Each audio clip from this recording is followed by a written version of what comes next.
बिस्मिल्लाहिर्रहमानिर्रहीम। एक दिन बेगम बड़े मूड में थी। कहने लगी, क्या आपकी कोई गर्लफ्रेंड है?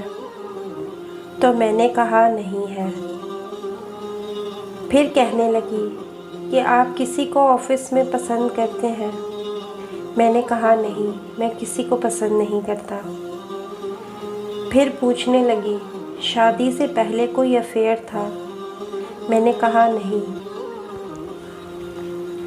फिर कहने लगी, इतना अच्छा लिखते बोलते हैं, दिखने में भी आप ठीक ठाक हैं, तो ये कैसे हो सकता है?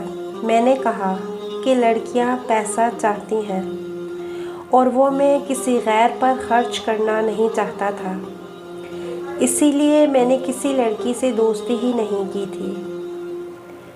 फिर पूछने लगी, कोई तो कभी जवानी में पसंद आई होगी? मैंने कहा नहीं ना, कोई पसंद नहीं आई। फिर मुंह बनाकर बोली, इसका मतलब है कि मैं ही पहली हूँ जो आप जैसे को पसंद करती हूँ। कोई फिल्मी एक्टर तो आपको पसंद होगी? मैंने कहा नहीं। हाँ, अलबत्ता बचपन में डिन टॉनिक की मशहूरी में एक लड़की आती थी, वो मुझे बहुत अच्छी लगती थी। मैं उस वक़्त 6-7 साल का था, लेकिन फिर वो कभी टीवी पे नज़र ही नहीं आई। उसके बाद बेगम का पारा चढ़ गया और बोली कि 35 साल पुरानी लड़की नहीं भूली, अब भी दिमाग में है वो चुड़ैल। तुम सारे के सारे मर्द एक जैसे हो, इसलिए अब तक बचपन की सारी चीज़ें संभाल कर रखी हैं और राशन में भी हमेशा डिन टॉनिक ही लाते हो।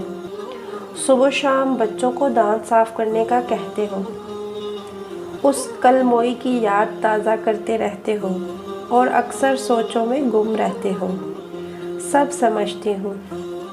यकीनन नेट पे भी इसी को सर्च करते होगे, इसीलिए 24 घंटे मोबाइल में घुसे रहते हो और फेसबुक पे भी उसी के नाम की शायरी करते फिरते हो। मुझे पहले से ही शक था कि हो ना हो कोई ना कोई पुरानी आशिकी ज़रूर पाल रखी है।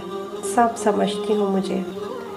अब मुझे आपके साथ नहीं रहना। और ये कहकर बेगम ने डिन टॉनिक को उठाकर घर से बाहर फेंक दिया। आपको वीडियो कैसी लगी हो कमेंट बॉक्स में ज़रूर बताइएगा। मज़ीद ऐसी अच्छी वीडियोस देखने के लिए हमारे चैनल को सब्सक्राइब कीजिएगा। जज़ाकुमुल्लाह खैरन कसीरा।